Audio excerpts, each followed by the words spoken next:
उत्तर प्रदेश में सरकारी स्कूलों के मर्जर को लेकर आप देख सकते हैं कि मेरे पीछे धरना प्रदर्शन शुरू हो रहा है।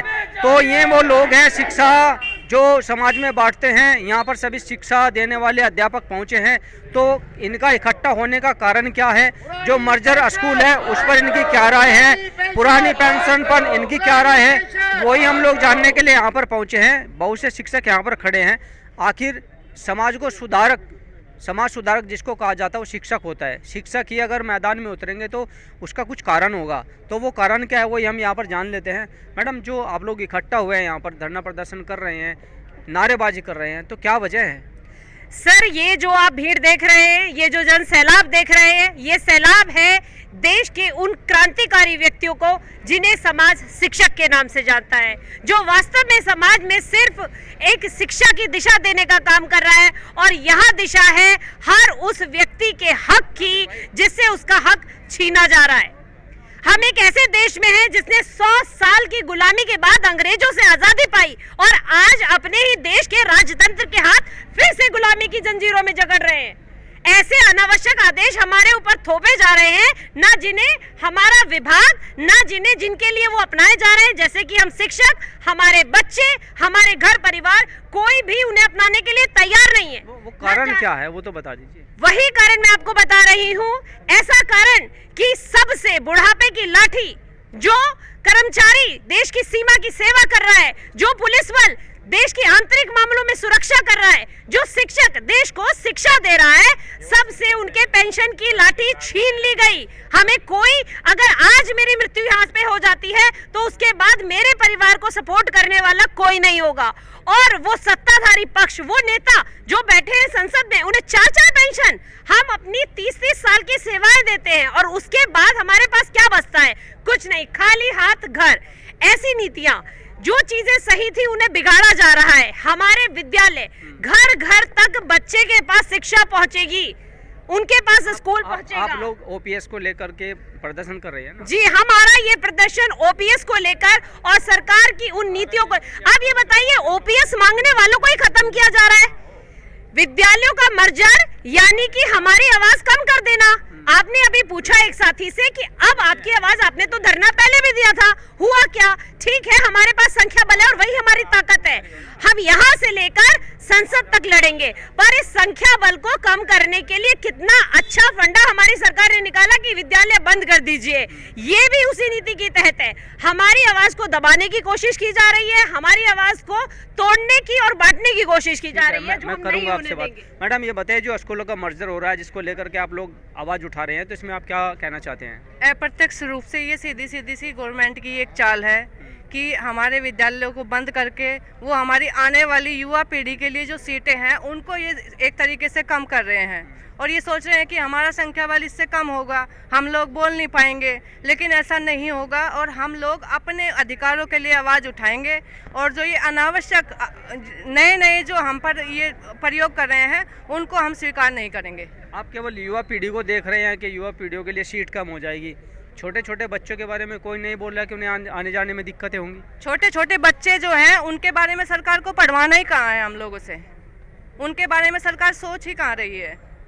इनके लिए रोज नए स्कूल। अब ये बच्चे अब हम लोग बीएलओ की ड्यूटी करेंगे, अब हम लोग ये घर घर जाके नए कार्य करेंगे, लेकिन बच्चों को पढ़ाने का हम लोगों को समय कहाँ दिया जा रहा है?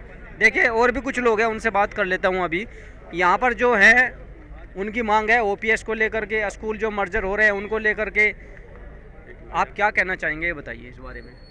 मैं जिला संयोजक नवनीत गमरिया टेवा शामली। आज हम लोग केंद्र सरकार से और राज्य सरकार से एनपीएस यूपीएस निजीकरण और मर्जर के विरोध में पुरानी पेंशन बहाली के हेतु रोष मार्च निकाले हैं और राष्ट्रीय किसान इंटर कॉलेज से जिला कलेक्टर तक आए हैं। हमारी मांग सरकार से सीधे है कि सरकार एनपीएस जो शेयर आधारित नई पेंशन स्कीम है और यूपीएस जो यूनिफाइड पेंशन स्कीम है, इसको बंद करके तत्काल हूबहू पुरानी पेंशन बहाल करे। जब एक दिन का सांसद विधायक पुरानी पेंशन ले सकता है, जितनी बार सांसद विधायक बनते उतनी बार पेंशन होती है, तो हम 30 साल 35 साल सेवा देने वाले सरकारी कर्मचारियों की पेंशन क्यों नहीं? सवाल आज यही है। और स्कूल मर्जर के बारे में क्या कहेंगे? स्कूल मर्जर से सरकार ने कई तरह के सवाल खड़े कर दिए हैं। हम लोग एक बौद्धिक वर्ग से आते हैं। स्कूल मर्जर से सबसे बड़ी जो समस्या है उन नौजवानों को है, नवयुवकों को है जो लंबे समय से घर से बाहर रह करके पढ़ाई कर रहे हैं। उनके पद जो अगर 10,000 स्कूल बंद हुए तो लगभग 55-60 हज़ार जो पद थे वो समाप्त कर दिए गए। तो आज जो नौजवान आप देख रहे होंगे लखनऊ से लेकर के दिल्ली तक प्रदर्शन कर रहा है, वैकेंसियाँ नहीं निकली। 5-5 साल में जब चुनाव आते हैं तब भर्तियाँ होती हैं। टीजीटी, पीजीटी या जितने भी शिक्षक भर्ती थे 3-3, 4-4 बार निरस्त हो जा रही है। तो उसका कारण यही है कि सरकार निजीकरण मर्जर करके पदों को ही खत्म कर देना चाहती है। देखिए, इसका एक इन्होंने कारण ये बताया कि जो स्कूल मर्ज किए जा रहे हैं उसमें जो भर्तियां निकलने वाली थी अब वो भर्तियां भी रद्द हो जाएंगी। तो आप क्या कहेंगे जी इस बारे में जो स्कूल मर्जर की बात चल रही है? मैं योगेश राठी, जिला अध्यक्ष जूनियर शिक्षक संघ शामली। हमारा कहना यह है स्कूल मर्जर के बारे में, जो भर्तियां नहीं निकलने वाली थी भर्तियां समाप्त होंगी निश्चित रूप से, और जो हमारे साथी पहले से ही काम कर रहे हैं उनको भी एक्स्ट्रा बता करके और उनकी खामियां देख करके उनको भी गवर्नमेंट का हटाने का प्लान। फिलहाल जो आप ये धरना प्रदर्शन कर रहे हैं, नारेबाजी कर रहे हैं, अगर सरकार आपकी नहीं सुनती तो फिर क्या करोगे आप लोग? आगे हम सब लोग, सब जितने भी संगठन हैं सब एक मंच पर आ चुके हैं, और हम जब तक हमारी पुरानी पेंशन व्यवस्था बहाल नहीं हो जाती हम इस आंदोलन को जारी रखेंगे, चाहे वो दिल्ली का धरना प्रदर्शन हो चाहे वो लखनऊ का। ये धरना प्रदर्शन जारी रहेगा। जी आप क्या कर रहे हैं? सर 2005 के बाद जो पुरानी पेंशन बंद हो गई है, सरकार ने उसके स्थान पे एनपीएस ले आया और बाद में उसको कमी लगी तभी उसने यूपीएस ले आया, और वो ऑप्शन अब विकल्प दे रही है कि आप एनपीएस और यूपीएस में चुन लीजिए। तो एक कर्मचारियों के ऊपर छोड़ दे, एक विकल्प और दे दे कि यूपीएस, एनपीएस और ओपीएस में जो चुनना चाहे वो चुन ले। सबसे ओपीएस को उसमें जोड़ देना चाहिए। बिल्कुल ओपीएस को जोड़ देना चाहिए। कर्मचारी और शिक्षक निर्धारित कर देगा, निश्चित कर लेगा कि क्या जरूरी है, उसके लिए क्या बेहतर है। इसके लिए मैडम आप भी कुछ कहना चाहेंगे? स्कूल जैसे मर्ज किए जा रहे हैं, आप लोग ओपीएस की आवाज़ उठा रहे हैं। जी गलत है, स्कूल मर्जर तो बिल्कुल ही गलत है। जो बच्चे वहाँ पर पढ़ रहे हैं वो बताइए कहाँ पढ़ेंगे, इतनी दूर जाकर वे कैसे पढ़ लेंगे बच्चे? ये बहुत बड़ी समस्या है। जी मैडम आप क्या कहेंगे इस बारे में? देखिए सर, मैं ये कहना चाहती हूँ, ये जो स्कूल मर्ज हो रहे हैं इसमें शिक्षकों के पद खत्म हो रहे हैं, प्रधान अध्यापक के पद खत्म हो रहे हैं। दूसरी ओर जो छोटे बच्चे हैं वो 2-2 किलोमीटर दूर कैसे जाएंगे? ना उनके पास कोई व्हीकल है, कोई कन्वेंस नहीं है, इतनी उनके पास फैसिलिटी नहीं, गरीब घरों से बच्चे आते हैं। तो मैं यही कहना चाहूँगी, आज हम पुरानी पेंशन के विषय में इकट्ठे हुए हैं यहाँ। मैं ये कहना चाहती हूँ, जब सभी नेतागणों को 5-5 साल की वो सेवा देते हैं और उनके लिए एमएलए, एमपी सबके लिए पुरानी पेंशन है, हमारे लिए क्यों नहीं है? हमें क्यों एनपीएस और यूपीएस दिया जा रहा है? हम भी तो पुरानी पेंशन के हकदार हैं।